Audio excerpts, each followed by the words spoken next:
بسم الله الرحمن الرحيم سورة أنزلناها وفرضناها وأنزلنا فيها آيات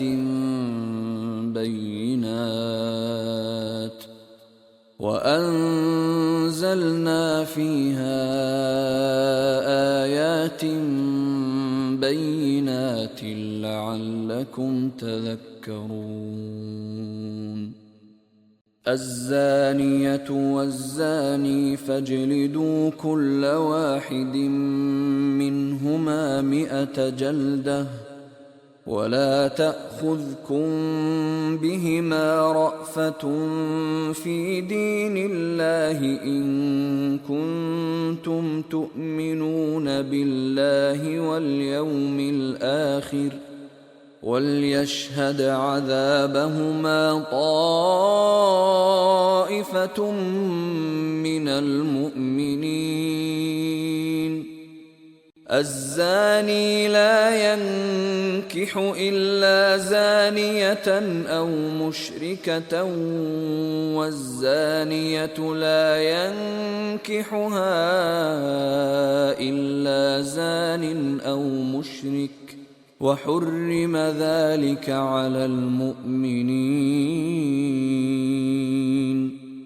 والذين يرمون المحصنات ثم لم يأتوا ب4 شهداء فاجلدوهم 80 جلدة ولا تقبلوا لهم شهادة أبدا وأولئك هم الفاسقون. إلا الذين تابوا من بعد ذلك وأصلحوا فإن الله غفور رحيم.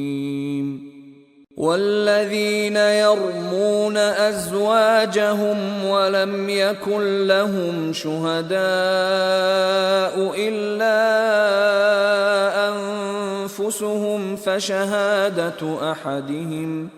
فشهادة أحدهم 4 شهادات بالله إنه لمن الصادقين.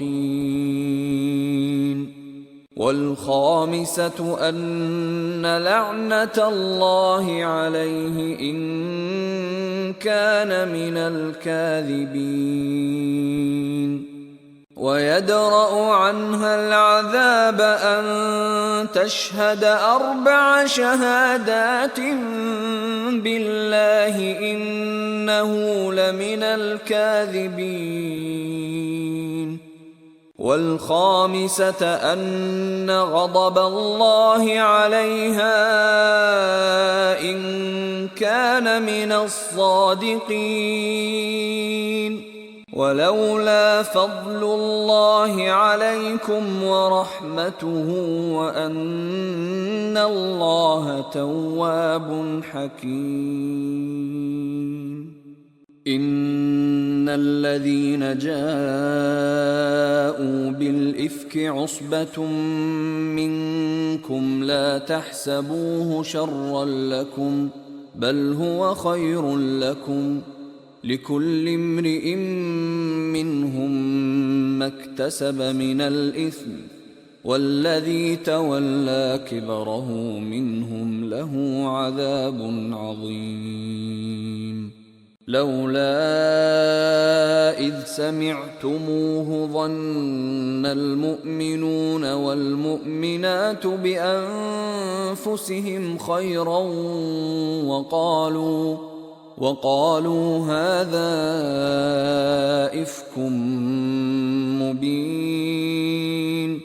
لولا جاءوا عليه ب4 شهداء فإذ لم يأتوا بالشهداء فأولئك عند الله هم الكاذبون. ولولا فضل الله عليكم ورحمته في الدنيا والآخرة لمسكم فيما أفضتم فيه عذاب عظيم، إذ تلقونه بألسنتكم وتقولون بأفواهكم ما ليس لكم به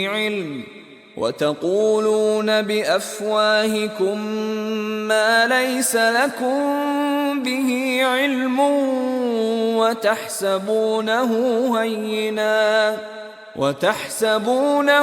هينا وهو عند الله عظيم. ولولا إذ سمعتموه قلتم ما يكون لنا أن نتكلم بهذا سبحانك هذا بهتان عظيم. يعظكم الله أن تعودوا لمثله أبدا إن كنتم مؤمنين. ويبين الله لكم الآيات والله عليم حكيم. إن الذين يحبون أن تشيع الفاحشة في الذين آمنوا لهم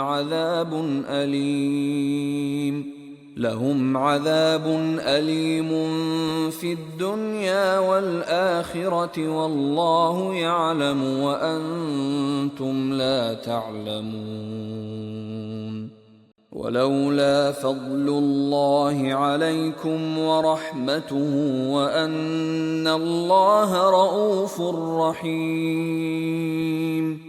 يا أيها الذين آمنوا لا تتبعوا خطوات الشيطان ومن يتبع خطوات الشيطان فإنه يأمر بالفحشاء والمنكر. ولولا فضل الله عليكم ورحمته ما زكى منكم من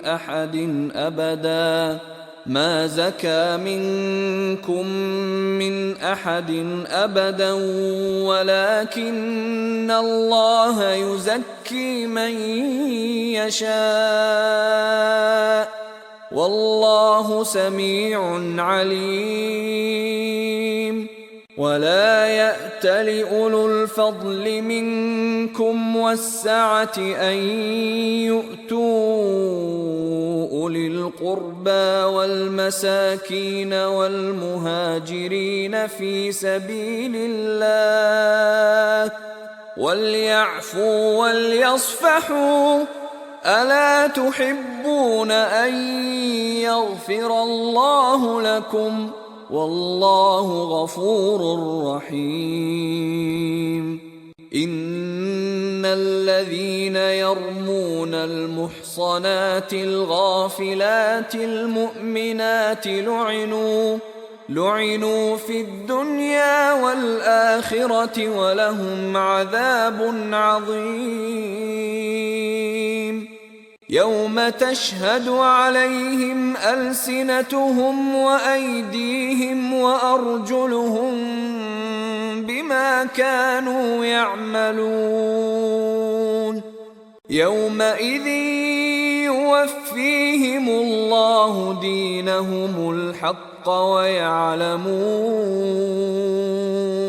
ويعلمون أن الله هو الحق المبين.